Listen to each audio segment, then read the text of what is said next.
श्री गणेशाय नमः। श्री हरि श्री दुर्गा सप्तशती सचरित।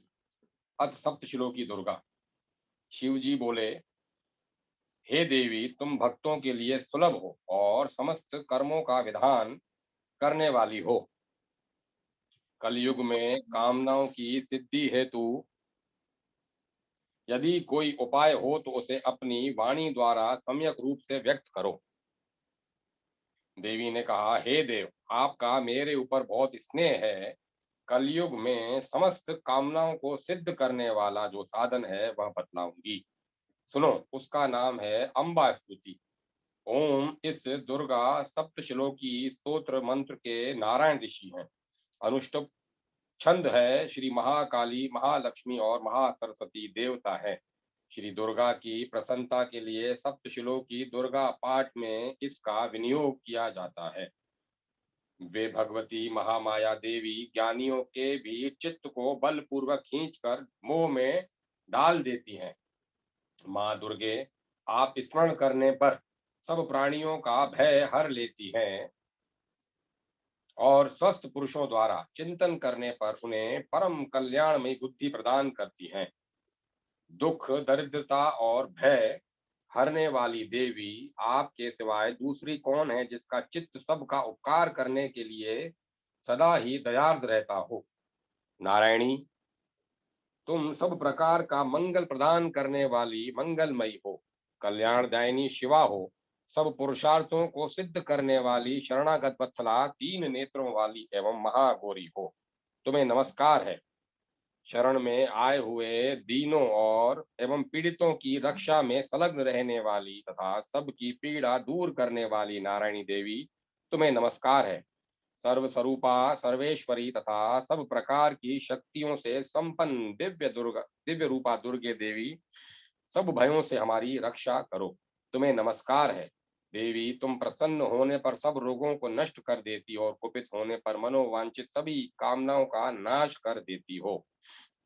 जो लोग तुम्हारी शरण में जा चुके हैं उन पर विपत्ति तो आती ही नहीं। तुम्हारी शरण में गए हुए मनुष्य दूसरों को शरण देने वाले हो जाते हैं।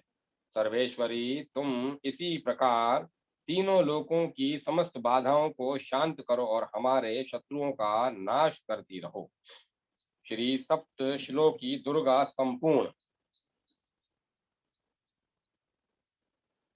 ओम श्री दुर्गाय नमः। श्री दुर्गा अष्टोत्तर शत नाम स्तोत्रम। शंकर जी पार्वती जी से कहते हैं, कमलान ने, अब मैं अष्टोत्तर शत नाम का वर्णन करता हूँ, सुनो। जिसके प्रसाद पाठ या श्रवण मात्र से परम साध्वी भगवती दुर्गा प्रसन्न हो जाती हैं। ओम सती साध्वी भवप्रीता, भगवान शिव पर प्रीति रखने वाली, भवानी भवमोचनी, संसार बंधन से मुक्त करने वाली, आर्या दुर्गा, जया आघा, त्रिनेत्रा, शूल धारणी, पिनाक धारणी, चित्रा, चंड घंटा, प्रचंड स्वर से घंटा नाद करने वाली, महातपात भारी तपस्या करने वाली, मन मनन शक्ति, बुद्धि बुद्ध शक्ति, अहंकारा अहंता का आश्रय, चित रूपा, चिता चित्ती, चेतना, सर्व मंत्रमयी, सत्ता सत स्वरूपा, सत्यानंद स्वरूपिणी, अनंता, जिनके स्वरूप का कहीं अंत नहीं, भाविनी, सबको उत्पन्न करने वाली, भाव्या, भावना एवं ध्यान करने योग्य, भव्या, कल्याण रूपा, अभव्या, जिससे बढ़कर भव्य कहीं है नहीं, सदा गति, शांभवी, शिवप्रिया, देव माता, चिंता, रत्न प्रिया, सर्व विद्या, दक्ष कन्या, दक्ष यज्ञ विनाशिनी, अपर्णा, तपस्या के समय पत्ते को भी न रखने वाली, अनेक वर्णा, अनेक रंगों वाली, पाटला, लाल रंग वाली, पाटलावती, गुलाब के फूल या लाल फूल धारण करने वाली, पाटंबर परिधाना, रेशमी वस्त्र पहनने वाली, कमल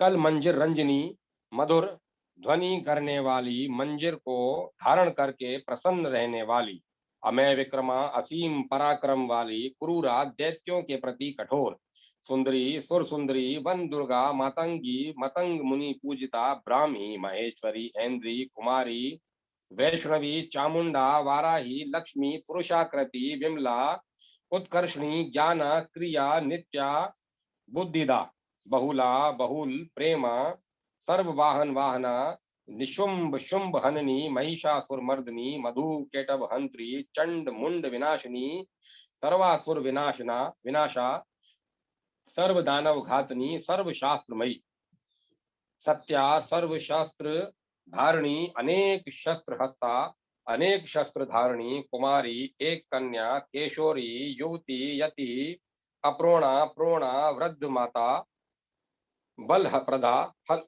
बल प्रदा, महोदरी, मुक्त केशी, घोर रूपा, महाबला, अग्नि ज्वाला, रौद्रमुखी, काल रात्रि, तपस्विनी, नारायणी, भद्रकाली, विष्णु माया, जलोधरी, शिवदूती, कराली, अनंता, विनाश रहिता, परमेश्वरी, कात्यायनी, सावित्री, प्रत्यक्षा, ब्रह्मवादिनी, देवी दुर्गा जो प्रतिदिन देवी पार्वती जो प्रतिदिन दुर्गा जी के इस अष्टोत्तर शत नाम का पाठ करता है, उसके लिए तीनों लोकों में कुछ भी असाध्य नहीं है। वह धन, धान्य, पुत्र, स्त्री, घोड़ा, हाथी, धर्म आदि 4 पुरुषार्थों तथा अंत में सनातन मुक्ति भी प्राप्त कर लेता है। कुमारी का पूजन और देवी सुरेश्वरी का ध्यान करके पराभक्ति के साथ उनका पूजन करें, फिर अष्टोत्तर शत नाम का पाठ आरंभ करें। देवी जो ऐसा करता है उसे सब श्रेष्ठ देवताओं से भी सिद्धि प्राप्त होती है। राजा उसके दास हो जाते हैं, वह राज लक्ष्मी को प्राप्त कर लेता है। घोरोचन, लाक्षा, कुमकुम, सिंदूर, कपूर, घी अथवा दूध, चीनी और मधु, इन वस्तुओं को एकत्र करके इनसे विधि पूर्वक यंत्र लिखकर जो विधिज्ञ पुरुष सदा उस यंत्र को धारण करता है, वह शिव के तुल्य मोक्ष रूप हो जाता है। भौमवती अमावस्या की आधी रात में जब चंद्रमा शतभिक्षा नक्षत्र पर हो, उस समय इस स्तोत्र को लिखकर जो इसका पाठ करता है वह संपत्तिशाली होता है।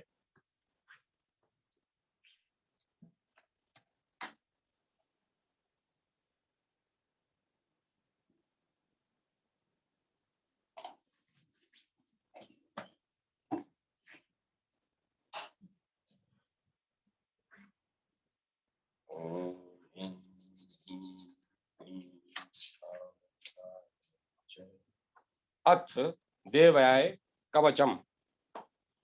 ओम चंडिका देवी को नमस्कार है। मार्कंडे जी ने कहा, पितामह, जो इस संसार में परम गोपी तथा मनुष्यों की सभी प्रकार से रक्षा करने वाला है और जो अब तक आपने दूसरे किसी के सामने प्रकट नहीं किया हो, ऐसा कोई साधन मुझे बताइए। ब्रह्मा जी बोले, ब्राह्मण, ऐसा साधन तो एक देवी का कवच ही है, जो परम गोपनीय से भी परम गोपनीय, पवित्र तथा संपूर्ण प्राणियों का उपकार करने वाला है। महामुने, उसे श्रवण करो। देवी की 9 मूर्तियां हैं, जिन्हें नव दुर्गा कहते हैं। उनके पृथक पृथक नाम बतलाए जाते हैं। प्रथम नाम शैलपुत्री है, दूसरी मूर्ति का नाम ब्रह्मचारिणी है, तीसरा स्वरूप चंद्र घंटा के नाम से प्रसिद्ध है, चौथी मूर्ति को कुष्मांडा कहते हैं, पांचवी दुर्गा का नाम स्कंद माता है, देवी के छठे रूप को कात्यायनी कहते हैं, सातवां काल रात्रि और आठवां स्वरूप महागौरी के नाम से प्रसिद्ध है, नवी दुर्गा का नाम सिद्धिदात्री है। ये सब नाम सर्वज्ञ महात्मा वेद भगवान के द्वारा ही प्रतिपादित हुए हैं। जो मनुष्य अग्नि में जल रहा हो, रणभूमि में शत्रुओं से घिर गया हो, विषम संकट में फंस गया हो तथा इस प्रकार भय से आतुर होकर जो भगवान दुर्गा की शरण प्राप्त हुए हो, उनका कभी कोई अमंगल नहीं होता। युद्ध के समय संकट में पड़ने पर भी उनके ऊपर कोई विपत्ति नहीं दिखाई देती। उन्हें शोक, दुख और भय की प्राप्ति नहीं होती। जिन्होंने भक्ति पूर्वक देवी का स्मरण किया है, उनका निश्चय ही अभ्युदय होता है। देवेश्वरी, जो तुम्हारा चिंतन करते हैं, उनकी तुम निस्संदेह रक्षा करती हो। चामुंडा देवी प्रेत पर आरूढ़ होती हैं, वराही भैंसे पर सवारी करती हैं, ऐन्द्रई का वाहन ऐरावत हाथी है, वैष्णवी देवी गरुड़ पर ही आसन जमाती हैं, माहेश्वरी वृषभ पर आरूढ़ होती हैं, कौमारी का वाहन मयूर है। भगवान विष्णु की प्रियतमा लक्ष्मी देवी कमल के आसन पर विराजमान है और हाथों में कमल धारण किए हुए हैं। वृषभ पर अरुण ईश्वरी देवी ने श्वेत रूप धारण कर रखा है। ब्राह्मी देवी हंस पर बैठी हुई हैं और सब प्रकार के आभूषणों से विभूषित हैं। इस प्रकार ये सभी माताएं सब प्रकार की योग शक्तियों से संपन्न है। इनके सिवाय और कोई भी बहुत सी इनके सिवाय और भी बहुत सी देवियां हैं जो अनेक प्रकार के आभूषणों को की शोभा से युक्त तथा नाना प्रकार के रत्नों से सुशोभित हैं। ये संपूर्ण देवियां क्रोध में भरी हुई हैं और भक्तों की रक्षा के लिए रथ पर बैठी दिखाई देती हैं। ये शंख चक्र गदा शक्ति हल और मूसल केटक और तोमर परशु तथा पाक्ष कुंत और त्रिशूल एवं उत्तम शांग्र धनुष आदि अस्त्र शस्त्र अपने हाथों में धारण करती हैं। दैत्यों के शरीर का नाश करना, भक्तों को अभय दान देना और देवताओं का कल्याण करना, यही उनके शस्त्र धारण का उद्देश्य है। कवच आरंभ करने के पहले इस प्रकार प्रार्थना करनी चाहिए। महान रौद्र रूप, अत्यंत घोर पराक्रम, महान बल और महान उत्साह वाली देवी, तुम महान भय का नाश करने वाली हो। तुम्हें नमस्कार है। तुम्हारी ओर देखना भी कठिन है। शत्रुओं का भय बढ़ाने वाली जगदम्बिके, मेरी रक्षा करो। पूर्व दिशा में इंद्र शक्ति मेरी रक्षा करे। अग्नि कोण में अग्नि शक्ति, दक्षिण दिशा में वाराही तथा नेतृत्व कोण में खड्ग धारणी मेरी रक्षा करें। पश्चिम दिशा में वारुणी और वाव्य कोण में मृग पर सवारी करने वाली देवी मेरी रक्षा करें। उत्तर दिशा में कौमारी और ईशान कोण में शूल धारणी देवी रक्षा करें। ब्राह्मणी, तुम ऊपर की ओर से मेरी रक्षा करो और वैष्णवी देवी नीचे की ओर से मेरी रक्षा करें। इसी प्रकार शव को अपना वाहन बनाने वाली चामुंडा देवी दसों दिशाओं में मेरी रक्षा करें। जया आगे से और विजया पीछे की ओर से मेरी रक्षा करें। वाम भाग में अजीता और दक्षिण भाग में अपराजिता देवी रक्षा करें। उधोतनी शिखा की रक्षा करें। उमा मेरे मस्तक पर विराजमान होकर रक्षा करें। ललाट में मालाधारी देवी रक्षा करें और यशस्विनी देवी मेरी बोहों का संरक्षण करें। बोहों के मध्य भाग में त्रिनेत्रा और नथुनों की यम घंटा देवी रक्षा करें। दोनों नेत्रों के मध्य भाग में शांखनी देवी और कानों में द्वारवासिनी देवी रक्षा करें। कालिका देवी कपोलों की ओर तथा भगवती शंकरी देवी कानों के मूल भाग की रक्षा करें। नासिका में सुगंधा देवी और ऊपर के होंठ में चर्चिका देवी रक्षा करें। नीचे के ओठ में अमृत कला देवी तथा जीवा में सरस्वती देवी रक्षा करें। कौमारी देवी दांतों की और चंडिका देवी कंठ प्रदेश की रक्षा करें। चित्र घंटा देवी गले की घंटी की और महामाया देवी तालू में रहकर रक्षा करें। कामाक्षी देवी ठुड्डी की और सर्वमंगला देवी मेरी वाणी की रक्षा करें। भद्रकाली देवी ग्रीवा में और धनुर्धरी देवी पृष्ठ वंश मेरुदंड में रहकर रक्षा करें। कंठ के बाहरी भाग में नील ग्रीवा और कंठ की नली में नलकुबरी देवी रक्षा करें। दोनों कंधों में खड़गनी और मेरी दोनों भुजाओं की वज्र धारणी रक्षा करें। दोनों हाथ में दंडनी देवी और उंगलियों में अंबिका देवी रक्षा करें। चुलेश्वरी देवी नखों की रक्षा करें। कुलेश्वरी देवी कुक्षी पेट में रहकर रक्षा करें। महादेवी दोनों स्तनों की और शोक विनाशिनी देवी मन की रक्षा करें। ललिता देवी हृदय में और शूल धारणी उदर में रहकर रक्षा करें। नाभि में कामिनी देवी और गुहा भाग में गुहेश्वरी देवी रक्षा करें। पूतना देवी और कामिका देवी लिंग की और महिषवाहिनी देवी गुदा की रक्षा करें। भगवती देवी कटी भाग में और विंध्यवासिनी देवी घुटनों की रक्षा करें। संपूर्ण कामनाओं को देने वाली महाबला देवी दोनों पिंडलियों की रक्षा करें। नारसिंही देवी दोनों घुटियों की और तेजसी देवी दोनों चरणों के पुष्ट भाग की रक्षा करें। श्री देवी पैरों की अंगुलियों में और तलवासिनी देवी पैरों के तलुओं में रहकर रक्षा करें। अपनी दाढ़ों के कारण भयंकर दिखाई देने वाली दृष्ट कराली देवी नखों की और उधर्व केशनी देवी केशों की रक्षा करें।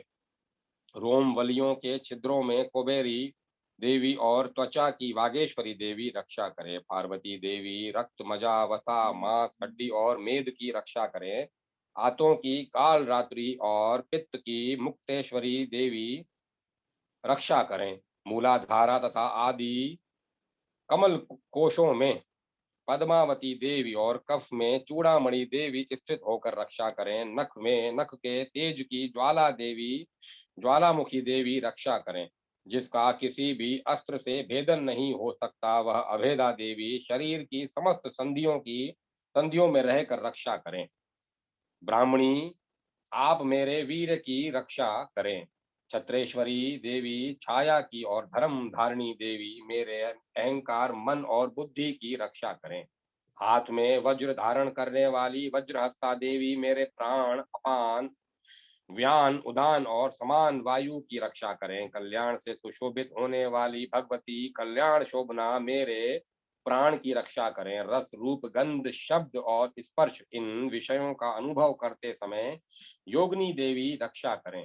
तथा सतवगुण, रजोगुण और तमोगुण की रक्षा सदा नारायणी देवी करें। वाराही देवी आयु की रक्षा करें। वैष्णवी देवी धर्म की रक्षा करें। तथा चक्रणी, चक्र धारण करने वाली देवी यश, कीर्ति, लक्ष्मी, धन तथा विद्या की रक्षा करें। इंद्राणी, आप मेरे गोत्र की रक्षा करें। चंडिके, तुम मेरे पशुओं की रक्षा करो। महालक्ष्मी, पुत्रों की रक्षा करें और भैरवी, पत्नी की रक्षा करें।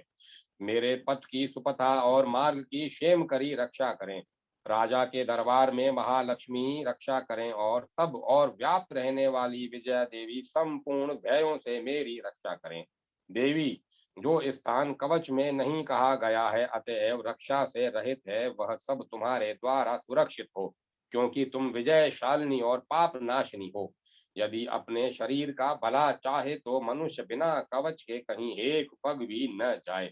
कवच का पाठ करके ही यात्रा करे। कवच के द्वारा सब ओर से सुरक्षित मनुष्य जहां जहां भी जाता है, वहां वहां उसे धन लाभ होता है तथा संपूर्ण कामनाओं की सिद्धि करने वाली विजय की प्राप्ति होती है।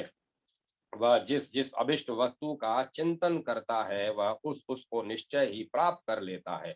वह पुरुष इस पृथ्वी पर तुलना रहित महान ऐश्वर्य का भागी होता है। कवच से सुरक्षित मनुष्य निर्भय हो जाता है। युद्ध में उसकी पराजय नहीं होती तथा वह तीनों लोकों में पूजनीय होता है। देवी का यह कवच देवताओं के लिए भी दुर्लभ है। जो प्रतिदिन नियम पूर्वक तीनों संध्याओं के समय श्रद्धा के साथ इसका पाठ करता है, वह देवी कला प्राप्त होती है तथा वह तीनों लोकों में कहीं भी पराजित नहीं होता। इतना ही नहीं, वह अपमृत्यु से रहित हो 100 से भी अधिक वर्षों तक जीवित रहता है। मकड़ी, चेचक और कोढ़ आदि उसकी संपूर्ण व्याधियां नष्ट हो जाती हैं। कनेर, भांग, अफीम, धतूरे आदि का स्थावर विष, सांप और बिच्छू आदि के काटने से चढ़ा हुआ जगम विष तथा अहिफेन और तेल के संयोग आदि से बनने वाला कृत्रिम विष, ये सभी प्रकार के विष दूर हो जाते हैं। उनका कोई असर नहीं होता। इस पृथ्वी पर मारण, मोहन आदि जितने अभिचारित प्रयोग होते हैं तथा इस प्रकार के जितने मंत्र यंत्र होते हैं, वे सब इस कवच को हृदय में धारण कर लेने पर उस मनुष्य को देखते ही नष्ट हो जाते हैं।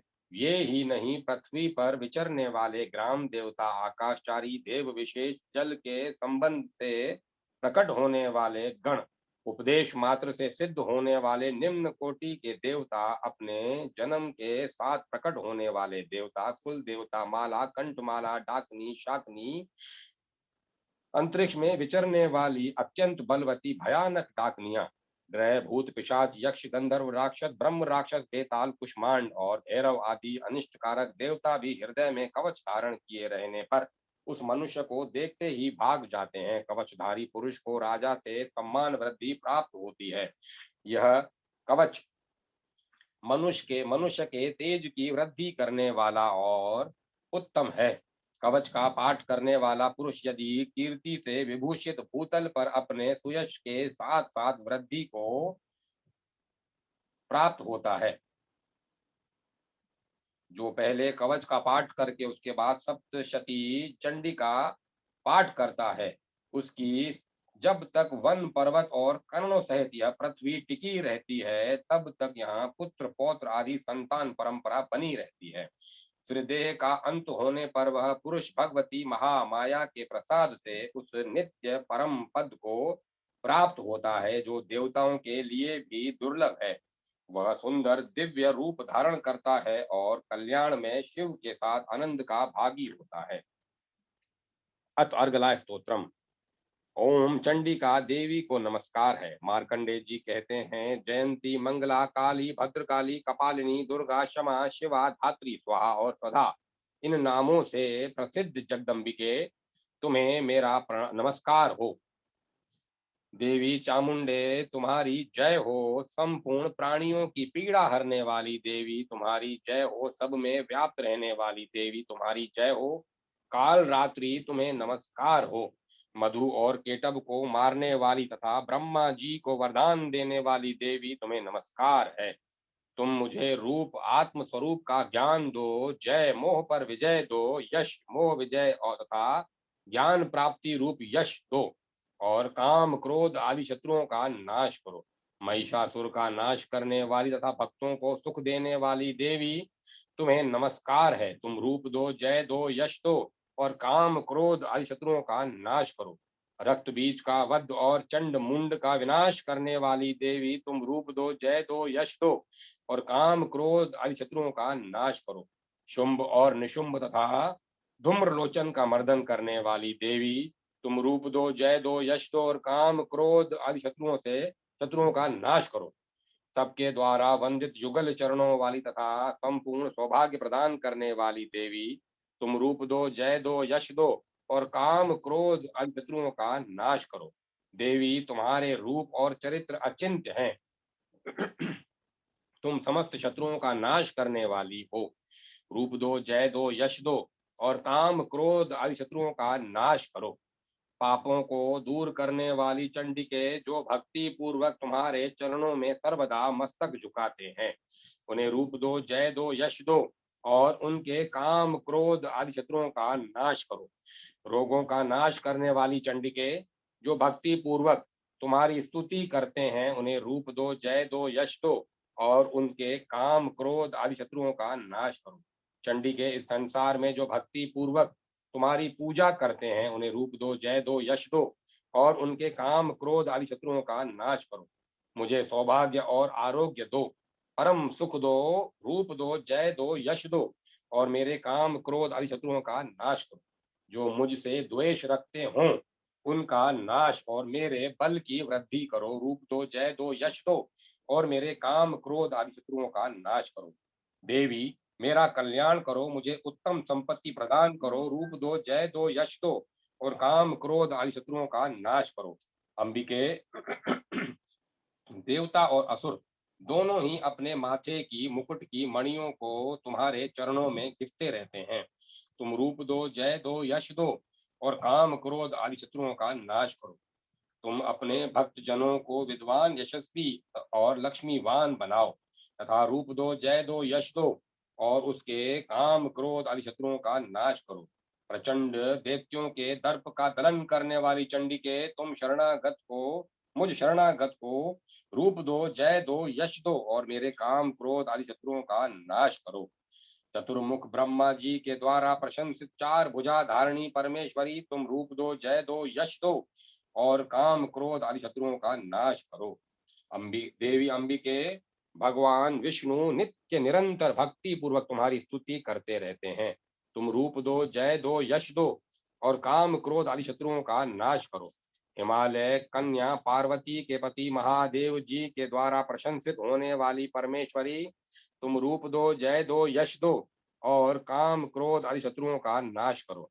शचीपति इंद्र के द्वारा सद्भाव से पूजित होने वाली परमेश्वरी, तुम रूप दो, जय दो, यश दो और काम क्रोध आदि शत्रुओं का नाश करो। प्रचंड भुज दंडों वाले दैत्यों का घमंड चूर करने वाली देवी, तुम रूप दो, जय दो, यश दो और काम क्रोध आदि शत्रुओं का नाश करो। देवी अंबिके, तुम अपने भक्त जनों को सदा असीम आनंद प्रदान करती रहती हो।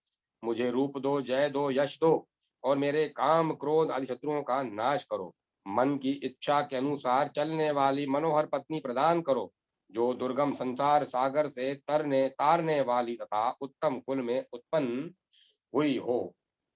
जो मनुष्य इस स्तोत्र का पाठ करके सप्तशती रूपी महास्तोत्र का पाठ करता है, वह सप्तशती जब संख्या से मिलने वाले श्रेष्ठ फल को प्राप्त होता है। साथ ही वह प्रचुर संपत्ति भी प्राप्त कर लेता है। अथ कीलकम। ओम चंडिका देवी को नमस्कार है। मार्कंडे जी कहते हैं, विशुद्ध ज्ञान ही जिनका शरीर है, तीनों वेद ही जिनके तीन दिव्य नेत्र हैं, जो कल्याण प्राप्ति के हेतु हैं तथा अपने मस्तक पर अर्ध चंद्र का मुकुट धारण करते हैं, उन भगवान शिव को नमस्कार है। मंत्रों का जो अभी कीलक है, अर्थात मंत्रों की सिद्धि में विघ्न उपस्थित करने वाले शाप रूपी कीलक का जो निवारण करने वाला है, उस सप्तशती स्तोत्र को संपूर्ण रूप में से जानना चाहिए और जानकर उसकी उपासना करनी चाहिए। यद्यपि सप्तशती के अतिरिक्त अन्य मंत्रों के जप में भी जो निरंतर लगा रहता है, वह भी कल्याण का भागी होता है। उसके भी उच्चाटन आदि कर्म सिद्ध होते हैं तथा उसे भी समस्त दुर्लभ वस्तुओं की प्राप्ति हो जाती है। तथापि जो अन्य मंत्रों का जप न करके केवल इस सप्तशती नामक स्तोत्र से ही देवी की स्तुति करते हैं, उन्हें स्तुति मात्र से ही सच्चिदानंद स्वरूपिणी देवी सिद्ध हो जाती हैं। उन्हें अपने कार्य की सिद्धि के लिए मंत्र, औषधि तथा अन्य किसी साधन के उपयोग की आवश्यकता नहीं रहती। बिना जप के ही उनके उच्चाटन आदि समस्त अभिचारिक कर्म सिद्ध हो जाते हैं। इतना ही नहीं, उनकी संपूर्ण अभिष्ट वस्तुएं भी सिद्ध होती हैं। लोगों के मन में यह शंका थी कि जब केवल सप्तशती की उपासना से तथा अथवा सप्तशती को छोड़कर अन्य मंत्रों की उपासना से भी समान रूप से सब कार्य सिद्ध होते हैं, तब इनमें श्रेष्ठ कौन सा साधन है। लोगों की इस शंका को सामने रखकर भगवान शंकर ने अपने पास आए हुए जिज्ञासुओं को समझाया कि यह सप्तशती नामक संपूर्ण स्तोत्र ही सर्वश्रेष्ठ एवं कल्याणमय है।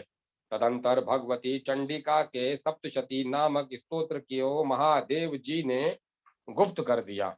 सप्तशती के पाठ से जो पुण्य प्राप्त होता है, उसकी कभी समाप्ति नहीं होती, किंतु अन्य मंत्रों के जप जन्य पुण्य की समाप्ति हो जाती है।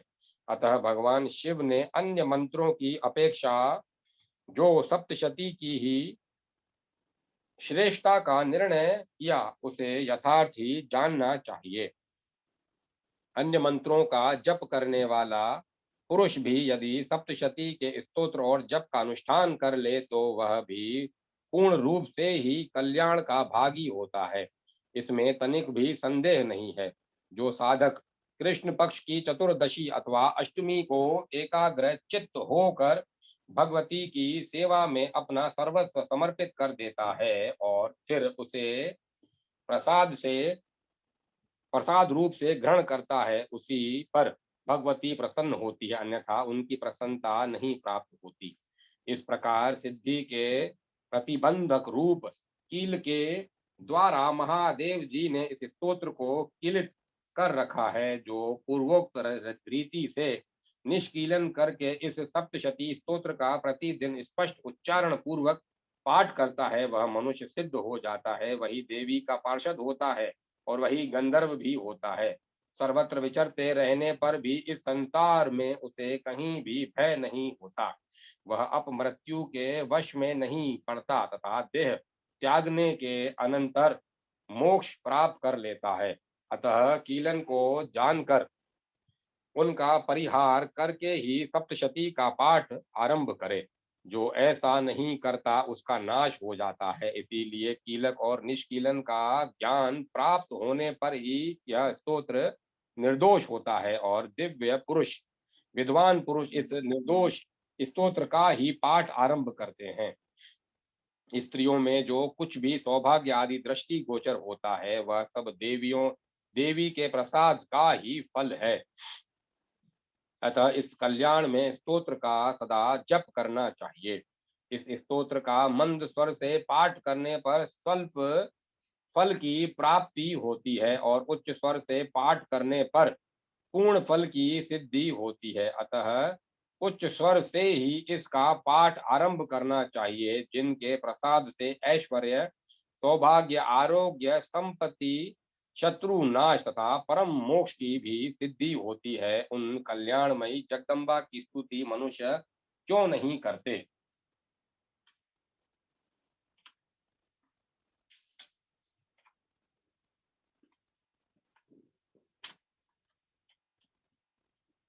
ओम ह्रीं ह्रीं ह्रीं चामुंडाय जय।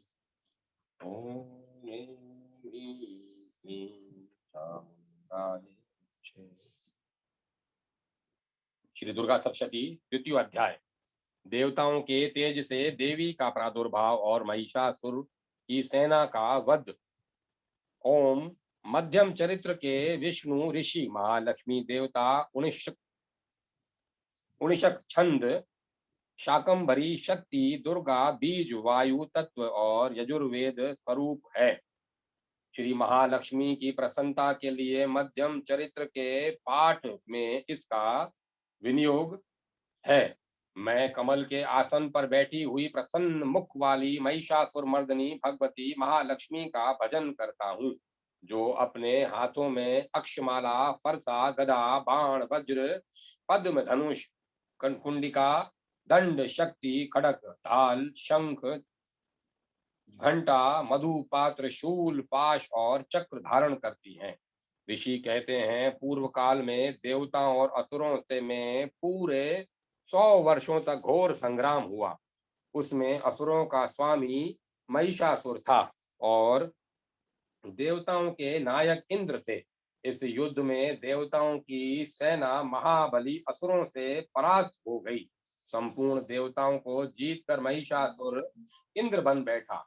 तब पराजित देवता प्रजापति ब्रह्मा जी को आगे करके उस स्थान पर गए जहां भगवान शंकर और विष्णु विराजमान थे।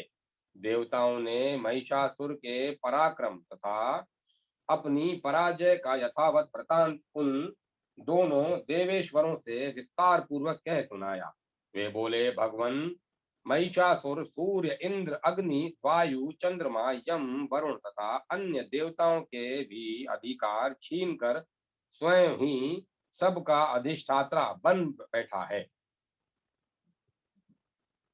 उस दुरात्मा महिष ने समस्त देवताओं को स्वर्ग से निकाल दिया है। अब वे मनुष्य की भांति पृथ्वी पर विचरते हैं। दैत्यों की यह सारी करतूत हमने आप लोगों से कह सुनाई। अब हम आपकी शरण में आए हैं, उसके वध का कोई उपाय सोचिए। इस प्रकार देवताओं के वचन सुनकर भगवान विष्णु और शिव ने दैत्यों पर बड़ा क्रोध किया। उनकी भौहें तन गईं और मुंह टेढ़ा हो गया। तब अत्यंत कोप में भरे हुए चक्रपाणी श्री विष्णु के मुख से एक महान तेज प्रकट हुआ। उसी प्रकार ब्रह्मा, शंकर तथा इंद्र आदि अन्य देवताओं के शरीर से भी बड़ा भारी तेज निकला। वह सब मिलकर एक हो गया। महान तेज का वह पुंज ज्वलयमान पर्वत सा जान पड़ा। देवताओं ने देखा, वहां उसकी ज्वालाएं संपूर्ण दिशाओं में व्याप्त हो रही थी। संपूर्ण देवताओं के शरीर से प्रकट हुए उस तेज की कहीं तुलना नहीं थी। एकत्रित होने पर वह एक नारी के रूप में परिणित हो गया और अपने प्रकाश से तीनों लोकों में व्याप्त जान पड़ा। भगवान शंकर का जो तेज था, उससे उस देवी का मुख प्रकट हुआ। यमराज के तेज से उसके सिर के बाल निकल आए। श्री विष्णु भगवान के तेज से उसकी भुजाएं उत्पन्न हुई। चंद्रमा के तेज से दोनों स्तनों का और इंद्र के तेज से मध्य भाग कटी प्रदेश का प्रादुर्भाव हुआ। वरुण के तेज से जंघा और पिंडली तथा पृथ्वी के तेज से नितंब भाग प्रकट हुआ। ब्रह्मा के तेज से दोनों चरण और सूर्य के तेज से उनकी उंगलियां हुई। वसुओं के तेज से हाथों की उंगलियां और कुबेर के तेज से नासिका प्रकट हुई। इस उस देवी के दांत प्रजापति के तेज से और तीनों नेत्र अग्नि के तेज से प्रकट हुए। उनकी उसकी भौहें संध्या के और कान वायु के तेज से उत्पन्न हुए। इसी प्रकार अन्य अन्य देवताओं के तेज से भी उस कल्याणमयी देवी का आविर्भाव हुआ। तदंतर समस्त देवताओं के तेज पुंज से प्रकट हुई देवी को देखकर महिषासुर ने के सताए हुए देवता बहुत प्रसन्न हुए। पिनाकधारी भगवान शंकर ने अपने शूल से एक शूल निकालकर उन्हें दिया। फिर भगवान विष्णु ने भी अपने चक्र से चक्र उत्पन्न करके भगवती को अर्पण किया। वरुण ने भी शंख भेंट किया। अग्नि ने उन्हें शक्ति दी और वायु ने धनुष तथा बाण से भरे हुए दो तरकस प्रदान किए। सहस्त्र नेत्रों वाले देवराज इंद्र ने अपने वज्र से वज्र उत्पन्न करके दिया और ऐरावत हाथी से उतार कर एक घंटा भी प्रदान किया। यमराज ने काल दंड से दंड, वरुण ने पाश, प्रजापति ने स्फटिक की माला तथा ब्रह्मा जी ने कमंडलू भेंट किया। सूर्य ने देवी के समस्त रोमकूपों में अपनी किरणों का तेज भर दिया। काल ने उन्हें चमकती हुई ढाल और तलवार दी। समुद्र ने उज्जवल हार और कभी जीर्ण न होने वाले दो दिव्य वस्त्र भेंट किए। साथ ही उन्होंने दिव्य चूड़ामणि, दो कुंडल, बड़े उज्जवल अर्धचंद्र, दो कुंडल कड़े उज्जवल अर्धचंद्र, सब बाहुओं के लिए केयूर, दोनों चरणों के लिए निर्मल नुपुर, गले की सुंदर हंसली और सब उंगलियों में पहनने के लिए रत्नों की बनी अंगूठियां भी दी। विश्वकर्मा ने उन्हें अत्यंत निर्मल फरसा भेंट किया। साथ ही अनेक प्रकार के अस्त्र और अभेद कवच दिए। इनके सिवाय मस्तक और वक्ष स्थल पर धारण करने के लिए कभी न कुम्भलाने वाले कमलों की मालाएं थी। जलधि ने उन्हें सुंदर कमल का फूल भेंट किया। हिमालय ने सवारी के लिए सिंह तथा भांति भांति के रत्न समर्पित किए। धनाध्यक्ष कुबेर ने मधु से भरा पान पात्र दिया तथा संपूर्ण नागों के राजा शेष ने, जो इस पृथ्वी को धारण करते हैं, उन्हें बहुमूल्य मणियों से विभूषित नागहार भेंट किया। इसी प्रकार अन्य देवताओं ने भी आभूषण और अस्त्र शस्त्र देकर देवी का सम्मान किया। तत्पश्चात उन्होंने बारंबार अट्टहास पूर्वक उच्च स्वर से गर्जना की। उनके भयंकर नाद से संपूर्ण आकाश गूंज उठा। देवी का वह अत्यंत उच्च स्वर से किया हुआ सेनाद कहीं समा न सका। आकाश उसके सामने लघु प्रतीत होने लगा। उससे बड़े जोर की प्रतिध्वनि हुई, जिससे संपूर्ण विश्व में हलचल मच गई और समुद्र कांप उठे, पृथ्वी डोलने लगी और समस्त पर्वत हिलने लगे। उस समय देवताओं ने अत्यंत प्रसन्नता के साथ सिंहवाहिनी भगवानी से कहा, देवी तुम्हारी जय हो। साथ ही महर्षियों ने भक्ति भाव से विनम्र होकर उनका सत्वन किया। संपूर्ण त्रिलोकी को शोभग्रस्त देख दैत्य गण अपनी समस्त सेना को कवच आदि से सुसज्जित कर हाथों में हथियार ले सहसा उठकर खड़े हो गए। उस समय महिषासुर ने बड़े क्रोध में आकर कहा, आह, यह क्या हो रहा है। फिर वह संपूर्ण असुरों से घिरकर उस सिंहनाद की ओर लक्ष्य करके दौड़ा और आगे पहुंचकर उसने देवी को देखा, जो अपने प्रभाव से तीनों लोकों को प्रकाशित कर रही थी। उनके चरणों के भार से पृथ्वी दबी जा रही थी। माथे के मुकुट से आकाश में रेखा सी खिंच रही थी तथा वे अपने धनुष की टंकार से सातों पातालों को शुद्ध किए देती थी। देवी अपनी हजारों भुजाओं से संपूर्ण दिशाओं को आच्छादित करके खड़ी थी। तदंतर उनके साथ दैत्यों का युद्ध छिड़ गया। नाना प्रकार के अस्त्र शस्त्रों के प्रहार से संपूर्ण दिशाएं उद्भासित होने लगी। चिशुर नामक महान असुर महिषासुर का सेना नायक था। वह देवी के साथ युद्ध करने लगा। अन्य दैत्यों की चतुरंगनी सेना साथ लेकर चामर भी लड़ने लगा। 60,000 रथियों के साथ आकर उदग्र नामक महादैत्य ने लोहा लिया। 1 करोड़ रथियों को साथ लेकर महाहनु नामक दैत्य युद्ध करने लगा, जिसके रौए तलवार के समान तीखे थे। वह असीलोमा नाम का महादैत्य 5 करोड़ रथी सैनिकों सहित युद्ध में आ डटा। 60 लाख रथियों से घिरा हुआ बाशकल नामक दैत्य भी उस युद्ध भूमि में लड़ने लगा। परिवारित नामक राक्षस हाथी सवार और घुड़सवारों के अनेक दलों तथा 1 करोड़ रथियों की सेना लेकर युद्ध करने लगा।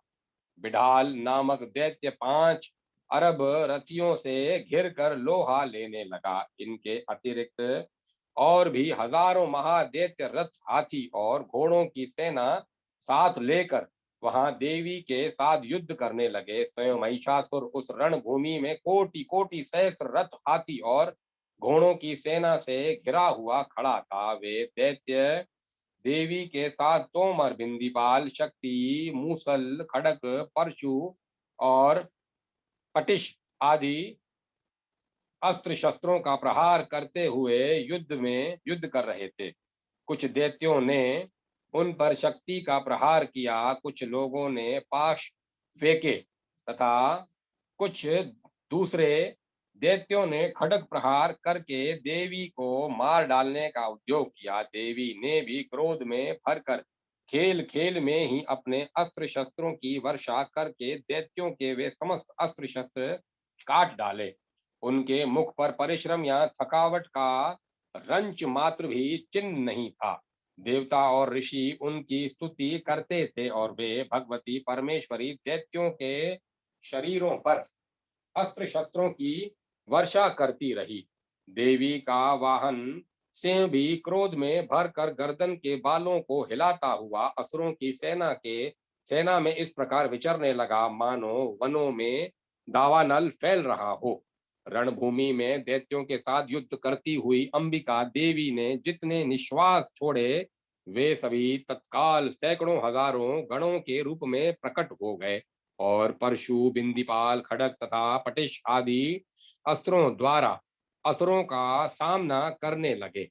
देवी की शक्ति से बड़े हुए वे गण असुरों का नाश करते हुए नगाड़ा और शंख आदि बाजे बजाने लगे।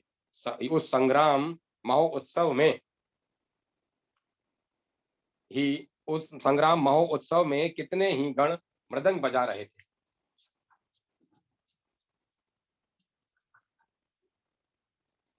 तदंतर देवी ने त्रिशूल से, गदा से, शक्ति की वर्षा से और खड्ग आदि से सैकड़ों महादैत्यों का संहार कर डाला।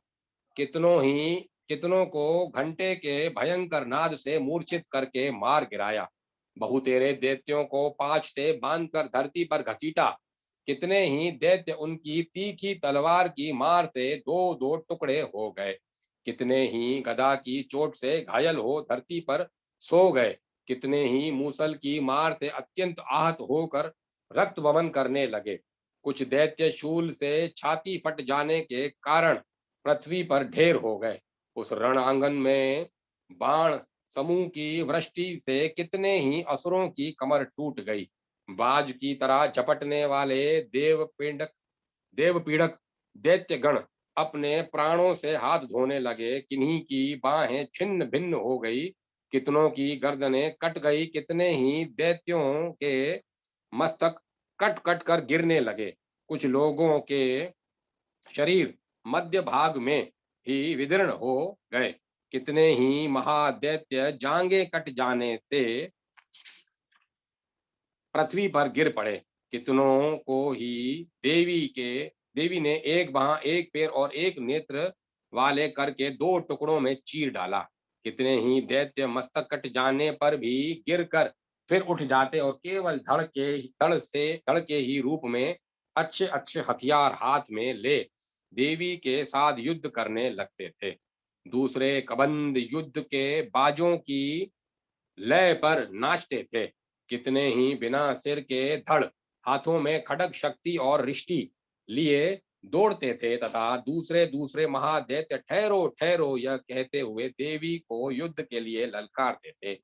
जहां वह घोर संग्राम हुआ था, वहां की धरती देवी के गिराए हुए रथ, हाथी, घोड़े और असुरों की लाशों से ऐसी पट गई थी कि वहां चलना फिरना असंभव हो गया था।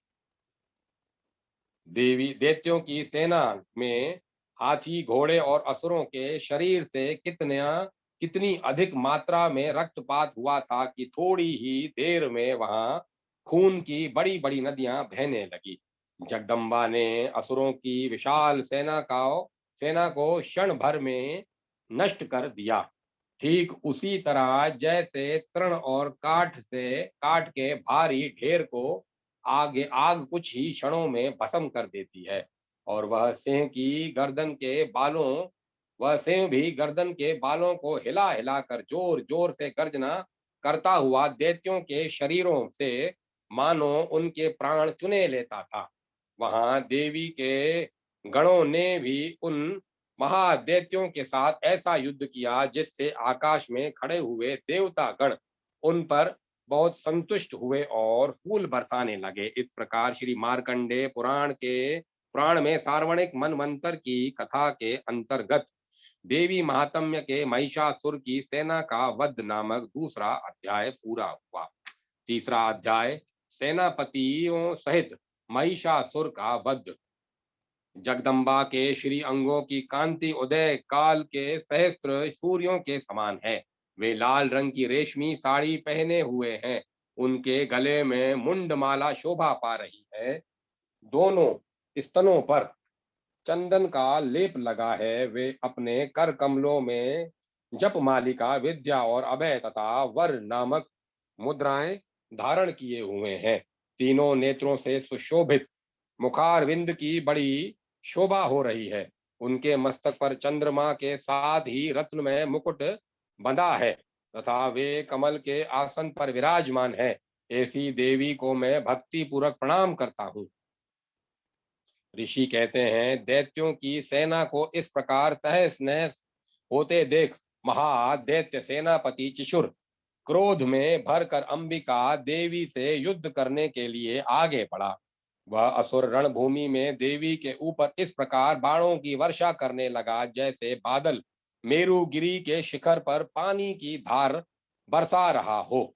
तब देवी ने अपने बाणों से उसके बाण समूह को अनायास ही काट कर उसके घोड़ों और सारथी को भी मार डाला।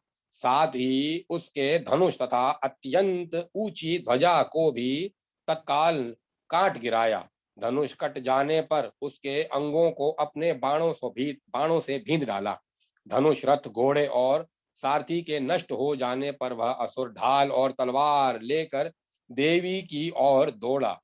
उसने तीखी धार वाली तलवार से सिंह के मस्तक पर चोट करके देवी की भी बाईं भुजा में बड़े वेग से प्रहार किया। राजन, देवी की बाह पर पहुंचते ही वह तलवार टूट गई। फिर तो क्रोध से लाल आंखें करके उस राक्षस ने शूल हाथ में लिया और उस महादैत्य ने भगवती भद्रकाली के ऊपर चलाया। वह शूल आकाश से गिरते हुए सूर्य मंडल की भांति अपने तेज से प्रज्वलित हो उठा।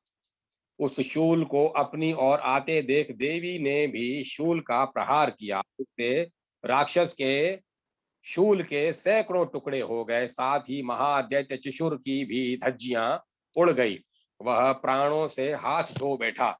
महिषासुर के सेनापति उस महापराक्रमी चिशुर के मारे जाने पर देवताओं को पीड़ा देने वाला चामर हाथी पर चढ़ कर आया।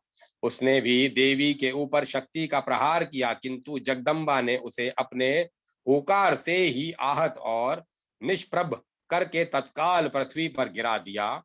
शक्ति टूटकर गिरी हुई देख चामर को बड़ा क्रोध हुआ। उसने शूल चलाया, किंतु देवी ने उसे अभी अपने बाणों द्वारा काट गिराया। इतने में ही देवी का सिंह उछलकर हाथी के मस्तक पर चढ़ बैठा और उस दैत्य के साथ युद्ध खूब जोर जोर लगाकर बाहु युद्ध करने लगा।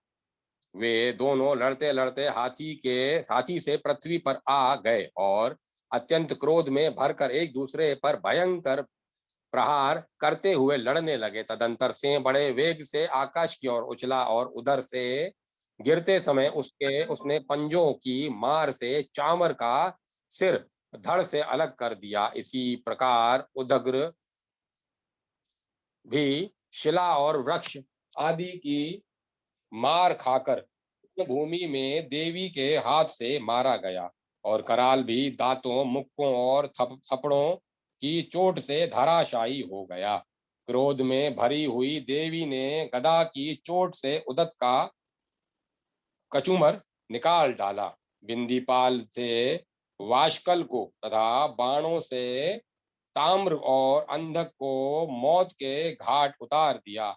तीन नेत्रों वाली परमेश्वरी ने त्रिशूल से अग्रास्य, उग्रवीर्य तथा महाहनु नामक दैत्य को मार डाला। तलवार की चोट से विढाल के मस्तक को धड़ से काट गिराया। दुर्धर और दुर्मुख इन दोनों को भी अपने बाणों से यमलोक भेज दिया। इस प्रकार अपनी सेना का संहार होता देख महिषासुर ने भैंसे का रूप धारण करके देवी के गण को त्रास देना आरंभ किया। किन्हीं को थुथनों से मार कर, किन्हीं के ऊपर खुरों का प्रहार करके, किन्हीं किन्हीं को पूंछ से चोट पहुंचाकर, कुछ को सींगों से विदीर्ण करके, कुछ गणों को वेग से, किन्हीं को सिंहनाद से, कुछ को चक्कर देकर और कितनों को निश्वास वायु के झोंके से धराशाही कर दिया। इस प्रकार गणों की सेना को गिराकर वह असुर महादेवी के सिंह को मारने के लिए झपटा। इससे जगदम्बा को बड़ा क्रोध हुआ। उधर महापराक्रमी महिषासुर भी क्रोध में भरकर धरती को खुरों से खोदने लगा तथा अपने सींगों से ऊंचे ऊंचे पर्वतों को उठाकर फेंकने और गरजने लगा। उसके वेग से चक्कर देने के कारण पृथ्वी शुद्ध होकर फटने लगी। उसकी पूंछ से टकराकर समुद्र सब ओर से धरती को डुबोने लगा। हिलते हुए सींगों के आघात से विदीर्ण होकर बादलों के टुकड़े टुकड़े हो गए। उसके श्वास की प्रचंड वायु के वेग से उड़ते हुए सैकड़ों पर्वत आकाश से गिरने लगे। इस प्रकार क्रोध में भरे हुए सब उस महादैत्य को अपनी ओर आते देख चंडिका ने उसका वध करने के लिए महान क्रोध किया। उन्होंने पाश फेंककर उस महान असुर को बांध लिया। उस महासंग्राम में बंध जाने पर उसने भैंसे का रूप त्याग दिया और तत्काल सिंह के रूप में प्रकट हो गया। उस अवस्था में जगदम्बा ज्यों ही उसका मस्तक काटने के लिए उद्यत हुई, त्यों ही वह खड्गधारी पुरुष के रूप में दिखाई देने लगा। तब देवी ने तुरंत ही बाणों की वर्षा करके ढाल और तलवार के साथ उस पुरुष को भी भींद डाला। इतने में ही वह महान गजराज के रूप में परिणत हो गया तथा अपने सूंड से देवी के विशाल सिंह को खींचने और गरजने लगा। खींचते समय देवी के ने तलवार से उसकी सूंड काट डाली। तब उस महादैत्य ने पुनः भैंसे का शरीर धारण किया और पहले की ही भांति चराचर प्राणियों सहित तीनों लोकों को व्याकुल करने लगा। तब क्रोध में भरी हुई जगन माता चंडिका बारंबार उत्तम मधु का पान करके और लाल आंखें करके हंसने लगी। उधर वह बल और पराक्रम के मद से उन्मत्त हुआ राक्षस गरजने लगा और अपने सींगों से चंडिका के ऊपर पर्वतों को फेंकने लगा। उस समय देवी अपने बाणों के समूह से उसके फेंके हुए पर्वतों को चूर्ण करती हुई बोली। बोलते समय उसका मुख मधु के मद से लाल हो रहा था और वाणी दड़खड़ा रही थी। देवी ने कहा, ओ मूढ़, मैं जब तक मधु पीती हूं तब तक तू क्षण भर के लिए खूब गरज ले। मेरे हाथ से यहीं यहीं तेरी मृत्यु हो जाने पर अब शीघ्र ही देवता भी गर्जना करेंगे। ऋषि कहते हैं, यह कहकर यूं कहकर देवी उछली और उस महादैत्य के ऊपर चढ़ गई। फिर अपने पैर से उसे दबाकर अपने शूल से उसके कंठ में आघात किया। उनके पैर से दबा हुआ होने पर महिषासुर अपने मुख से दूसरे रूप में बाहर होने लगा। अभी आधे शरीर से ही वह बाहर निकलने पाया था कि देवी ने अपने प्रभाव से उसे रोक दिया। आधा निकला होने पर भी वह महादैत्य देवी से युद्ध करने लगा। तब देवी ने बहुत बड़ी तलवार से उसका मस्तक काट गिराया। फिर तो हाहाकार करती हुई दैत्यों की सारी सेना भाग गई तथा संपूर्ण देवता अत्यंत प्रसन्न हो गए। देवताओं ने दिव्य महिष देवताओं ने दिव्य महर्षियों के साथ दुर्गा देवी का सत्वन किया। गंधर्वराज गाने लगे तथा अप्सराएं नृत्य करने लगी। इस प्रकार मार्कंडेय पुराण में सांवर्णिक मनवंतर की कथा के अंतर्गत देवी महात्म्य में महिषासुर वध नामक तीसरा अध्याय पूरा हुआ। चतुर्थो अध्याय इंद्र आदि देवताओं द्वारा देवी की स्तुति। सिद्धि की इच्छा रखने वाले पुरुष जिनकी सेवा करते हैं तथा देवता जिन्हें सब ओर से घेरे रहते हैं, उन जया नाम वाली दुर्गा देवी का ध्यान करें। उनके श्री अंगों की आभा काले मेघ के समान श्याम है। वे अपने कटाक्षों से शत्रु समूह को भय प्रदान करती है। उनके मस्तक पर अबाध चंद्रमा की रेखा शोभा पाती है। वे अपने हाथों में शंख चक्र कृपाण और त्रिशूल धारण करती हैं। उनके 3 नेत्र हैं। वे सिंह के कंधे पर चढ़ी हुई हैं और अपने तेज से तीनों लोकों को परिपूर्ण कर रही हैं। ऋषि कहते हैं, अत्यंत पराक्रम दुरात्मा महिषासुर तथा उसकी दैत्य सेना के देवी के हाथ से मारे जाने पर इंद्र आदि देवता प्रणाम के लिए गर्दन तथा कंधे झुकाकर उन भगवती दुर्गा का उत्तम वचनों द्वारा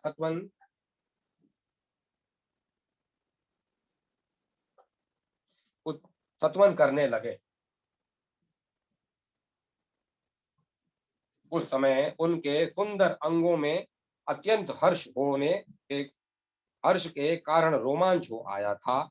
देवता बोले, संपूर्ण देवताओं की शक्ति का समुदाय ही जिनका स्वरूप है तथा जिन देवी ने अपनी शक्ति से संपूर्ण जगत को व्याप्त कर रखा है, समस्त देवताओं और महर्षियों की पूजनिया उन जगदम्बा को हम भक्ति पूर्वक नमस्कार करते हैं। हम लोगों का कल्याण करें। जिनके अनुपम प्रभाव और बल का वर्णन करने में भगवान शेषनाग ब्रह्मा जी तथा महादेव जी भी समर्थ नहीं है। वे भगवती चंडी का संपूर्ण जगत का पालन एवं अशुभ भय का नाश करने का विचार करें। जो पुण्यात्माओं के घरों में स्वयं ही लक्ष्मी रूप से पापियों के यहाँ दरिद्रता से शुद्ध अंतःकरण वाले पुरुषों के हृदय में बुद्धि रूप से, सत्पुरुषों में श्रद्धा रूप से तथा कुलीन मनुष्यों में लज्जा रूप से निवास करती है, उन आप भगवती दुर्गा को हम नमस्कार करते हैं। देवी, आप संपूर्ण विश्व का पालन कीजिए। देवी, आपके इस अचिंत्य रूप का असुरों का नाश करने वाले भारी पराक्रम का तथा समस्त देवताओं और दैत्यों के समक्ष युद्ध में प्रकट किए हुए आपके अद्भुत चरित्रों का हम किस प्रकार वर्णन करें। आप संपूर्ण जगत की उत्पत्ति के में कारण हैं। आप में सतोगुण, रजोगुण और तमोगुण, ये तीनों गुण मौजूद हैं, तो भी दोषों के साथ आपका संसर्ग नहीं जान पड़ता। भगवान विष्णु और महादेव जी आदि देवता भी आपका पार नहीं पाते। आप ही सबका आश्रय हैं। यह समस्त जगत आपका अंशभूत है, क्योंकि आप सबकी आदिभूत अव्याकृता पराश प्रकृति है। देवी, संपूर्ण यज्ञों में जिसके उच्चारण से सब देवता तृप्ति लाभ करते हैं, वह स्वाहा आप ही हैं। इसके अतिरिक्त आप पितरों की भी तृप्ति का कारण हैं। अतएव सब लोग आपको स्वधा भी कहते हैं। देवी, जो मोक्ष की प्राप्ति का साधन है, अचिंत्य महाव्रत स्वरूपा है। समस्त दोषों से रहित जितेंद्रिय तत्व को ही सार वस्तु मानने वाले तथा मोक्ष की अभिलाषा रखने वाले मुनि जन जिसका अभ्यास करते हैं, वह भगवती पराविद्या आप ही हैं। आप शब्द स्वरूपा हैं, अत्यंत निर्मल ऋग्वेद, यजुर्वेद तथा उद्गित के मनोहर पदों के पाठ से युक्त सामवेद का भी आधार आप ही है। आप देवी त्रयी, तीनों वेद और भगवती छहों ऐश्वर्यों से युक्त हैं। इस विश्व की उत्पत्ति एवं पालन के लिए आप ही वार्ता, खेती और एवं आजीविका के रूप में प्रकट हुई है। यह आप संपूर्ण जगत की घोर पीड़ा का नाश करने वाली है। देवी, जिससे समस्त शत्रुओं के सार का ज्ञान होता है, वह मेधा शक्ति आप ही है। दुर्गम भव सागर से पार उतारने वाली नौका रूप दुर्गा देवी भी आप ही हैं। आपकी कहीं भी आसक्ति नहीं है। केटव के शत्रु भगवान विष्णु के वक्ष स्थल में एकमात्र निवास करने वाली भगवती लक्ष्मी तथा भगवान चंद्रशेखर द्वारा सम्मानित गौरी देवी भी आप ही हैं। आपका मुख मंद मुस्कान से सुशोभित निर्मल पूर्ण चंद्रमा के बिंब का अनुसरण करने वाला और उत्तम स्वर्ण की मनोहर कांति से कमनीय है। तो भी उसे देखकर महिषासुर को क्रोध हुआ और सहसा उसने उस पर प्रहार कर दिया। यह बड़े आश्चर्य की बात है। देवी, वही मुख जब क्रोध से युक्त होने पर उदय काल के चंद्रमा की भांति लाल और तनी हुई बाहों के कारण विकराल हो उठा, तब उसे देखकर जो महिषासुर के प्राण तुरंत नहीं निकल गए, यह उससे भी बढ़कर आश्चर्य की बात है, क्योंकि क्रोध में भरे हुए यमराज को देखकर भला कौन जीवित रह सकता है। देवी, आप प्रसन्न हो। परमात्मा स्वरूप आपके प्रसन्न होने पर जगत का अभ्युदय होता है और क्रोध में भर जाने पर आप तत्काल ही कितने कुलों का सर्वनाश कर डालती हैं। यह बात अभी अनुभव में आई है, क्योंकि महिषासुर की यह विशाल सेना क्षण भर में आपके कोप से नष्ट हो गई है। सदा अभ्युदय प्रदान करने वाली आप जिन पर प्रसन्न रहती हैं, वे ही देश में सम्मानित हैं। उन्हीं को धन और यश की प्राप्ति होती है। उन्हीं का धर्म कभी शिथिल नहीं होता और वे ही अपने हष्ट पुष्ट स्त्री पुत्र और भृत्यों के साथ धन्य माने जाते हैं। देवी, आपकी ही कृपा से पुण्यात्मा पुरुष प्रतिदिन अत्यंत श्रद्धा पूर्वक सदा सब प्रकार के धर्मानुकूल कर्म करता है और उसके प्रभाव से स्वर्ग लोक में जाता है। इसीलिए आप तीनों लोकों में निश्चय ही मनोवांछित फल देने वाली हैं। माँ दुर्गे, आप स्मरण करने पर सब प्राणियों का भय हर लेती हैं और स्वस्थ पुरुषों द्वारा चिंतन करने पर उन्हें परम कल्याणमयी बुद्धि प्रदान करती हैं। दुख दरिद्रता और भय हरने वाली देवी, आपके सिवाय दूसरी कौन है जिसका चित्त सबका उपकार करने के लिए सदा ही दयार्द रहता है। देवी, इन राक्षसों के मारने से संसार को सुख मिले तथा ये राक्षस चीर काल तक नरक में रहने के लिए भले ही पाप करते हो रहे हों, इस समय संग्राम में मृत्यु को प्राप्त होकर स्वर्ग लोक में जाएं, निश्चय ही यही सोचकर आप शत्रुओं का वध करती हैं।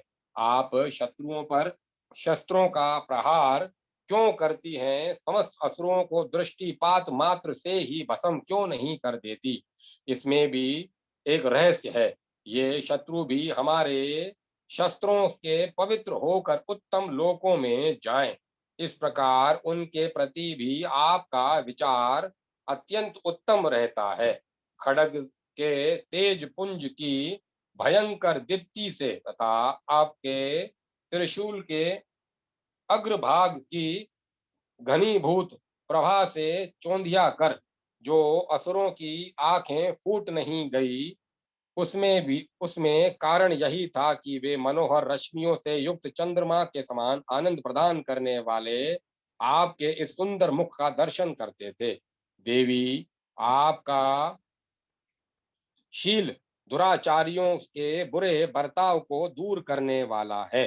साथ ही यह रूप ऐसा है जो कभी चिंतन में भी नहीं आ सकता और जिसकी कभी दूसरों से तुलना भी नहीं हो सकती, तथा आपका बल और पराक्रम तो उन दैत्यों का भी नाश करने वाला है जो कभी देवताओं के पराक्रम को भी नष्ट कर चुका था सके जो कभी देवताओं के पराक्रम को भी नष्ट कर चुके थे। इस प्रकार आपने शत्रुओं पर भी अपनी दया ही प्रकट की।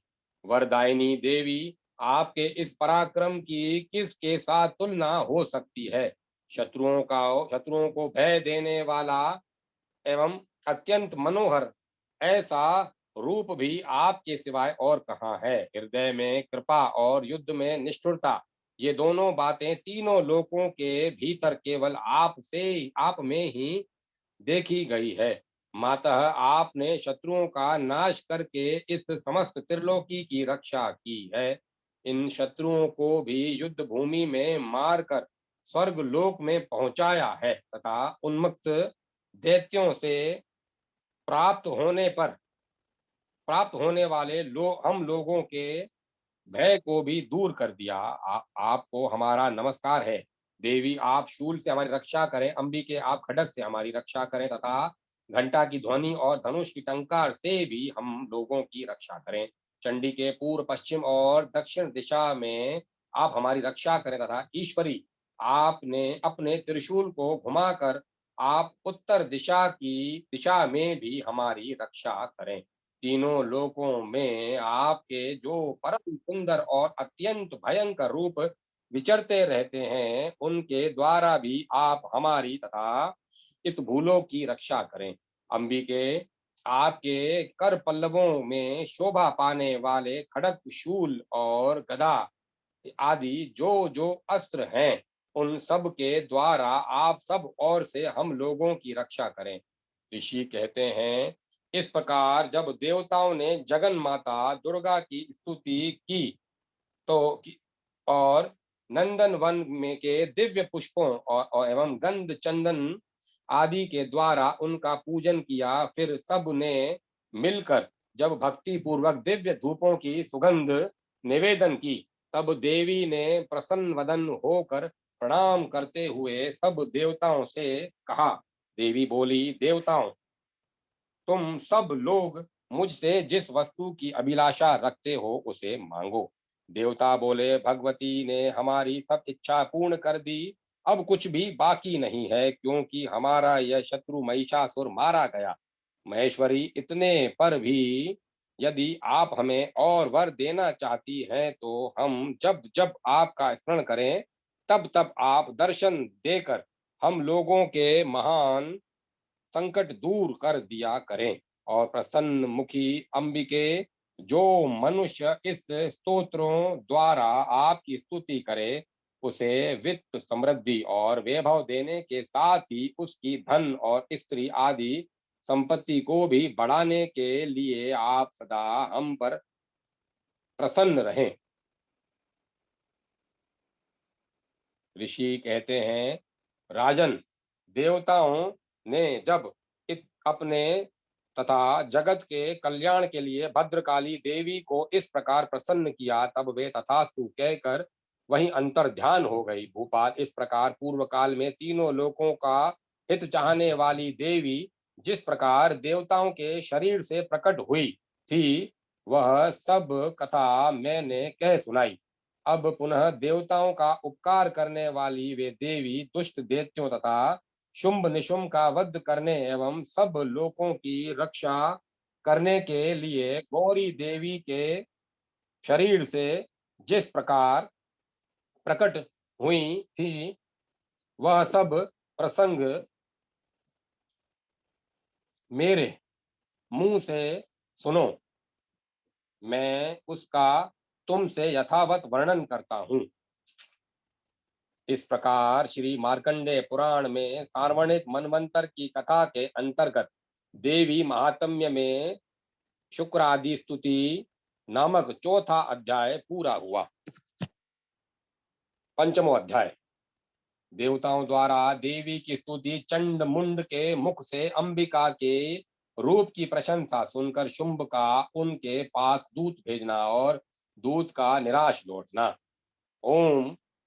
इस उत्तर चरित्र में रुद्र ऋषि हैं, महासरस्वती देवता और अनुष्टप छंद हैं, भीमा शक्ति हैं, भ्रामरी बीज हैं, सूर्य तत्व हैं और सामवेद स्वरूप हैं। महासरस्वती की प्रसन्नता के लिए उत्तर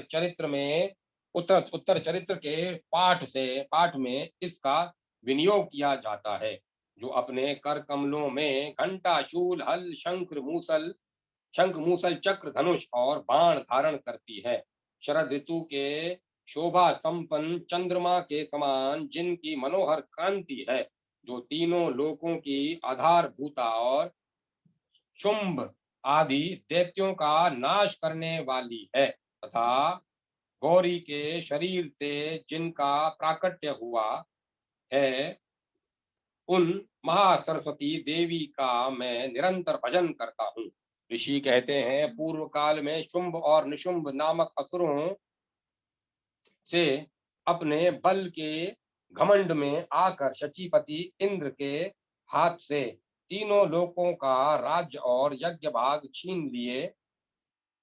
वे ही दोनों सूर्य, चंद्रमा, कुबेर, यम और वरुण के अधिकार का भी उपयोग करने लगे। वायु और अग्नि का कार्य भी वे ही करने लगे। उन दोनों ने सब देवताओं को अपमानित, राजभ्रष्ट, पराजित तथा अधिकारहीन करके स्वर्ग से निकाल दिया।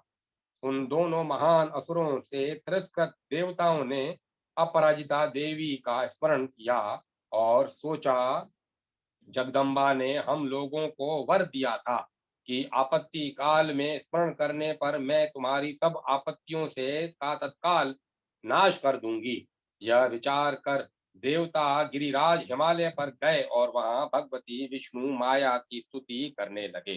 देवता बोले, देवी को नमस्कार है, महादेवी शिवा को सर्वदा नमस्कार है, प्रकृति एवं भद्रा को प्रणाम है। हम लोग नियम पूर्वक जगदम्बा को नमस्कार करते हैं।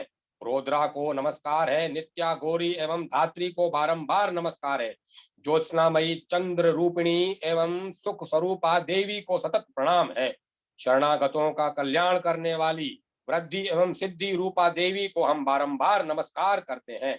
नेत्रिति राक्षसों की लक्ष्मी, राजाओं की लक्ष्मी तथा सर्वाणी शिव पत्नी स्वरूपा आप जगदम्बा को बार बार नमस्कार है। दुर्गा, दुर्गपारा, दुर्गम संकट से पार उतारने वाली, सारा सबकी सारभूता, सर्व कारिणी, ख्याति कृष्णा और धूम्रा देवी को सर्वदा नमस्कार है।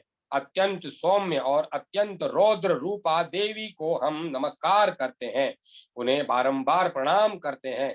जगत की आधारभूता कृति देवी को बारंबार नमस्कार है। जो देवी सब प्राणियों में विष्णु माया के नाम से कही जाती हैं, उनको नमस्कार, उनको नमस्कार, उनको बारंबार नमस्कार है। जो देवी सब प्राणियों में चेतना कहलाती हैं, उनको नमस्कार, उनको नमस्कार, उनको बारंबार नमस्कार है। जो देवी सब प्राणियों में बुद्धि रूप से स्थित है, उनको नमस्कार, उनको नमस्कार, उनको बारंबार नमस्कार है। जो देवी सब प्राणियों में निद्रा रूप से स्थित हैं, उनको नमस्कार, उनको नमस्कार, उनको बारंबार नमस्कार है। जो देवी सब प्राणियों में क्षुधा रूप से स्थित हैं, उनको नमस्कार, उनको नमस्कार, उनको बारंबार नमस्कार है। जो देवी सब प्राणियों में छाया रूप से स्थित हैं, उनको नमस्कार, उनको नमस्कार, उनको बारंबार नमस्कार है। जो देवी सब प्राणियों में शक्ति रूप से स्थित है, उनको नमस्कार, उनको नमस्कार, उनको बारंबार नमस्कार है। जो देवी सब प्राणियों में तृष्णा रूप से स्थित हैं, उनको नमस्कार, उनको नमस्कार, उनको बारंबार नमस्कार है। जो देवी सब प्राणियों में क्षमा रूप से स्थित हैं, उनको नमस्कार, उनको नमस्कार, उनको बारंबार नमस्कार है। जो देवी सब प्राणियों में जाति रूप से स्थित है, उनको नमस्कार, उनको नमस्कार, उनको बारंबार नमस्कार है। जो देवी सब प्राणियों में लज्जा रूप से स्थित है, उनको नमस्कार, उनको नमस्कार, उनको बारंबार नमस्कार है। जो देवी सब प्राणियों में शांति रूप से स्थित है, उनको नमस्कार, उनको नमस्कार, उनको बारंबार नमस्कार है। जो देवी सब प्राणियों में श्रद्धा रूप से स्थित है, उनको नमस्कार, उनको नमस्कार, उनको बारंबार नमस्कार है। जो देवी सब प्राणियों में कांति रूप से स्थित है, उनको नमस्कार, उनको नमस्कार, उनको बारंबार नमस्कार है। जो देवी सब प्राणियों में लक्ष्मी रूप से स्थित है, उनको नमस्कार, उनको नमस्कार, उनको बारंबार नमस्कार है। जो देवी सब प्राणियों में वृत्ति रूप से स्थित है, उनको नमस्कार, उनको नमस्कार, उनको बारंबार नमस्कार है। जो देवी सब प्राणियों में स्मृति रूप से स्थित है, उनको नमस्कार, उनको नमस्कार, उनको बारंबार नमस्कार है। जो देवी सब प्राणियों में दया रूप से स्थित है, उनको नमस्कार, उनको नमस्कार, उनको बारंबार नमस्कार है। जो देवी सब प्राणियों में तृष्टि रूप से स्थित है, उनको नमस्कार, उनको नमस्कार, उनको बारंबार नमस्कार है। जो देवी सब प्राणियों में माता रूप से स्थित है, उनको नमस्कार, उनको नमस्कार, उनको बारंबार नमस्कार है। जो देवी सब प्राणियों में भ्रांति रूप से स्थित है, उनको नमस्कार, उनको नमस्कार, उनको बारंबार नमस्कार है। जो जीवों के इंद्रिय वर्ग की अधिष्ठात्री देवी एवं सब प्राणियों में सदा व्याप्त रहने वाली है, उन व्याप्ति देवी को बारंबार नमस्कार है। जो देवी चैतन्य रूप से संपूर्ण जगत को व्याप्त करके स्थित है, उनको नमस्कार, उनको नमस्कार, उनको बारंबार नमस्कार है। पूर्व काल में अपने अभिष्ट की प्राप्ति होने से देवताओं ने जिनकी स्तुति की तथा देवराज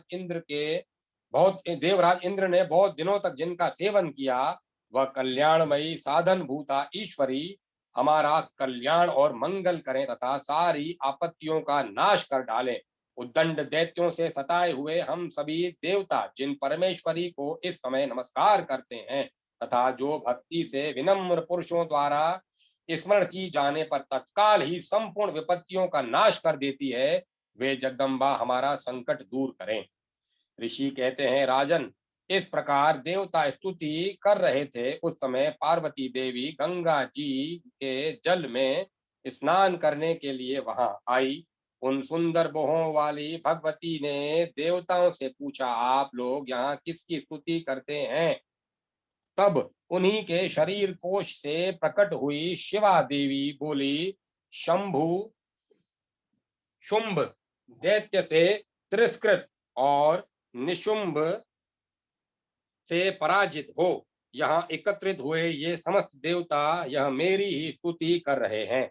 पार्वती जी के शरीर कोश से अंबिका का प्रादुर्भाव हुआ, इसीलिए वे समस्त लोकों में कोशिकी कही जाती हैं। कोशिकी के प्रकट होने के बाद पार्वती देवी का शरीर काला रंग का हो गया।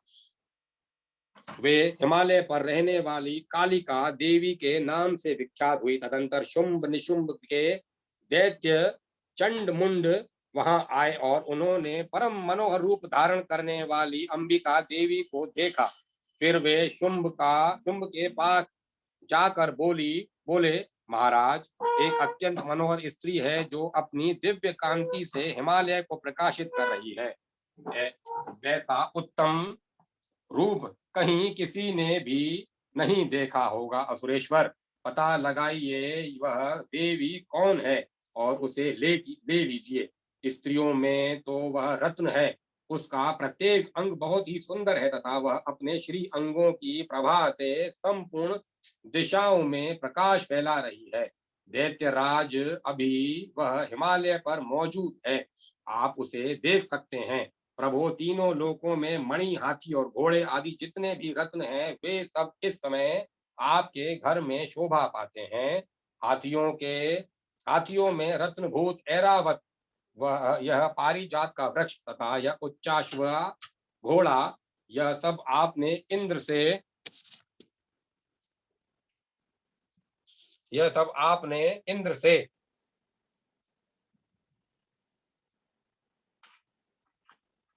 ले लिया है। हंसों से जुता हुआ यह विमान भी आंगन में शोभा पाता है। यह रत्नभूता अद्भुत विमान जो पहले ब्रह्मा जी के पास था, अब आपके यहाँ लाया गया है। यह महापद्म नामक निधि आप कुबेर से छीन लाए हैं। समुद्र ने भी आपको किंचलिनी किंजलिनी नाम की माला भेंट की है, जो केसरों से सुशोभित है और जिसके कमल कभी कुम्भलाते नहीं है। स्वर्ण की रक्ष वर्षा करने वाला वरुण का छत्र भी आपके घर में शोभा पाता है, तथा यह श्रेष्ठ रत्न जो पहले प्रजापति के अधिकार में था, अब आपके पास मौजूद है। देतेश्वर मृत्यु की उत्क्रांति दा नाम वाली शक्ति भी आपने छीन ली है, तथा वरुण का पाश और समुद्र में होने वाले सब प्रकार के रत्न आपके भाई निशुंभ के अधिकार में है। अग्नि ने भी स्वतः शुद्ध किए हुए दो वस्त्र आपकी सेवा में अर्पित किए हैं। दैत्यराज, इस प्रकार सभी रत्न आपने एकत्र कर लिए हैं, फिर जो यह स्त्रियों में रत्न रूप कल्याणमयी देवी है, उसे आप क्यों नहीं अपने अधिकार में कर लेते। ऋषि कहते हैं, चंड मुंड का यह वचन सुनकर शुंभ ने महादैत्य सुग्रीव को दूत बनाकर देवी के पास भेजा और कहा, तुम मेरे तुम मेरी आज्ञा से उसके सामने ये बातें कहना और ऐसा उपाय करना जिससे वह प्रसन्न होकर वह शीघ्र ही यहाँ आ जाए। वह दूत पर्वत के अत्यंत रमणीय प्रदेश में जहाँ देवी मौजूद थी गया और मधुर वाणी में कोमल वचन बोला। दूत बोला, देवी, दैत्यराज शुंभ इस समय तीनों लोकों के परमेश्वर हैं। मैं उन्हीं का भेजा हुआ दूत हूँ और यहाँ तुम्हारे पास आया हूँ। उनकी आज्ञा सदा सब देवता एक स्वर में मानते हैं, कोई उनका उल्लंघन नहीं कर सकता। वे संपूर्ण देवताओं को परास्त कर चुके हैं। उन्होंने तुम्हारे लिए जो संदेश दिया है उसे सुनो। संपूर्ण त्रिलोकी मेरे अधिकार में है, देवता भी मेरी आज्ञा के अधीन चलते हैं। संपूर्ण यज्ञों के भागों को मैं ही पृथक पृथक भोगता हूँ। तीनों लोकों में जितने श्रेष्ठ रत्न हैं, वे सब मेरे अधिकार में है। देवराज इंद्र का वाहन ऐरावत हाथी, जो हाथियों में रत्न के समान है, मैंने छीन लिया है। क्षीर सागर का मंथन करने से जो अश्वरत्न उच्चेश्वा प्रकट हुआ था, उसे देवताओं ने मेरे पैरों पर पड़कर समर्पित किया है। सुंदरी, उनके सिवाय और भी जितने रत्न भूत पदार्थ देवता गंधर्व और नागों के पास थे, वे सब मेरे ही पास आ गए हैं। देवी, हम लोग तुम्हें संसार की स्त्रियों में रत्न मानते हैं, अतः तुम हमारे पास आ जाओ, क्योंकि रत्नों का उपभोग करने वाले हम ही हैं। चंचल कटाक्षों वाली सुंदरी, तुम मेरी या मेरे भाई महापराक्रमी निशुंभ की सेवा में आ जाओ, क्योंकि तुम रत्न स्वरूपा हो। मेरा वरण करने में तुम्हें तुलना रहित महान ऐश्वर्य की प्राप्ति होगी। अपनी बुद्धि से यह विचार कर तुम मेरी पत्नी बन जाओ। ऋषि कहते हैं, दूत के यूं कहने पर कल्याणमयी भगवती दुर्गा देवी, जो इस जगत को धारण करती है, मन ही मन गंभीर भाव से मुस्कुराई और इस प्रकार बोली। देवी ने कहा, दूत, तुमने सत्य ही कहा है, इसमें तनिक भी मिथ्या नहीं है। शुंभ तीनों लोकों का स्वामी है और निशुंभ भी उसी के समान महान पराक्रमी है, किंतु इस विषय में मैंने जो प्रतिज्ञा ले रखी है, उसे मिथ्या कैसे करूं। मैंने अपनी अल्प बुद्धि के कारण पहले से जो प्रतिज्ञा कर रखी है, उसे सुनो। जो मुझे संग्राम में जीत लेगा, जो मेरे अभिमान को चूर्ण कर देगा, तथा संसार में जो मेरे समान महान बलवान होगा, वही मेरा स्वामी होगा। इसीलिए शुंभ अथवा महादैत्य निशुंभ स्वयं ही यहाँ पधारे और मुझे जीत कर शीघ्र ही मेरा पाणी ग्रहण कर लें, इसमें विलंब की क्या आवश्यकता है।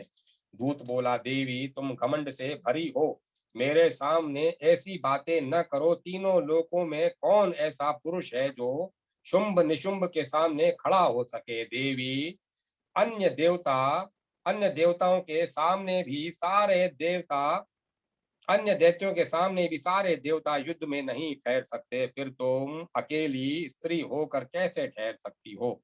जिन शुंभ आदि दैत्यों के सामने इंद्र आदि सब देवता भी युद्ध में खड़े नहीं हुए, उनके सामने तुम स्त्री होकर कैसे जाओगी?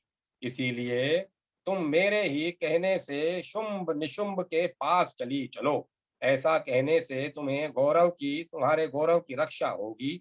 अन्यथा तुम अन्यथा जब वे केश पकड़कर घसीटेंगे, तब तुम्हें अपनी प्रतिष्ठा खो जाना पड़ेगा। देवी ने कहा, तुम्हारा कहना ठीक है, शुंभ बलवान है और निशुंभ भी बड़े पराक्रमी है, किंतु क्या करूं, मैंने पहले बिना सोचे समझे प्रतिज्ञा कर ली है। अतः अब तुम जाओ, मैंने तुमसे जो कुछ कहा है वह सब दैत्यराज से आदर पूर्वक कहना, फिर वे जो उचित जान पड़े करें। इस प्रकार श्री मार्कंडे पुराण में सार्वणिक मनवंतर की कथा के अंतर्गत देवी मातम्य के में देवी दूत संवाद नामक 5वां अध्याय पूरा हुआ। अब मैं कथा को यहीं विराम देता हूँ।